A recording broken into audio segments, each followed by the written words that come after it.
Guys, Josh Fierstein here. Probably the question I get inboxed to me the most is this: why does God allow bad things to happen to good people? Now, first of all, I want you to know that God's plans towards you are pure and perfect. He has love for you, would never wish anything bad on you, but bad is a result of sin and sin a result of Satan.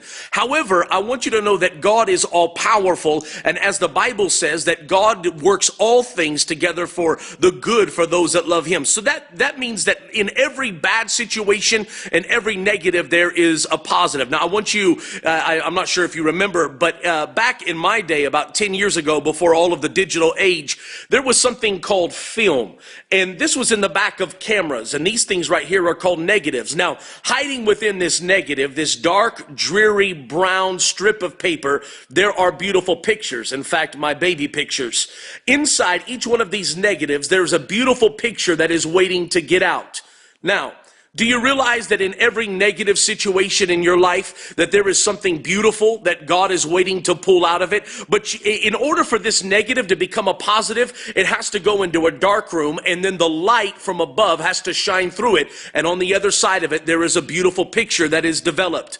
I actually have a friend who owns a large IT company now. And I remember talking to him one day, and I asked him, I said, how is it that you got into computers? Where was your passion? He said, one day my computer broke and I took it to Best Buy and these other places and they couldn't fix it. They just told me to buy a new one. He said, I got so mad at this computer that I ripped it apart. He said, and then I went and I fixed it myself. I figured it out. And out of that was born a passion for computers that now has led him to own one of the largest IT companies in all of California. Why do I say that? Because if it had never been for his computer breaking, which would have been a negative, then he would have never torn it apart and never figured out how to do it and never formed the IT company, which is now making him millions of dollars. So I want you to think about that. And in fact, I'm looking back at the story of Joseph and remembering that. Here is a young man that was beat up by his brothers. He was left for dead, sold into slavery, goes into Potiphar's house. He's accused of sexual harassment when he did nothing but good.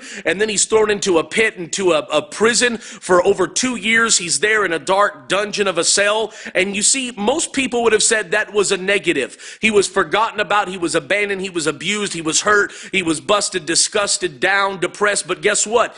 Inside of that negative, God had been positioning for him to become the prince of Egypt. And for one day a man to come and discover him and bring him into the palace. You see, there's some of you today that you have to understand that in every negative in your life that God is waiting. If you'll just put it in his hands and allow the master photographer to shine his light through it, I promise God can take your negative and turn it into a positive. I'll just leave you with this thought. When it was that they bring the man in John, I believe, chapter 9, verse 1, they bring the man to Jesus and ask, why was he born blind? Was it because of his sin? Was it because of his parents' sin? And Jesus just simply says this, no.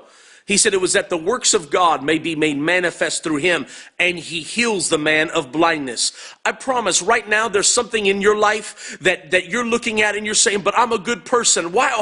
How is it God could have allowed me to go through this? I promise he did it just to take your negative and develop it into a positive. As always, I'm asking you this. There's somebody on your timeline, in your friend, in your news feed that need to hear this message. Somebody that's struggling with a negative today. Would you just take a moment and click share right on the side of this video? And please share this video and help somebody discover the light of God shining through their negative to make a beautiful picture out of their life. And as always, if you're not my friend yet on Facebook, click right up here. And I would love to be your friend. Just add me as your friend and let's be friends here on Facebook. God bless you. I hope you have a beautiful day.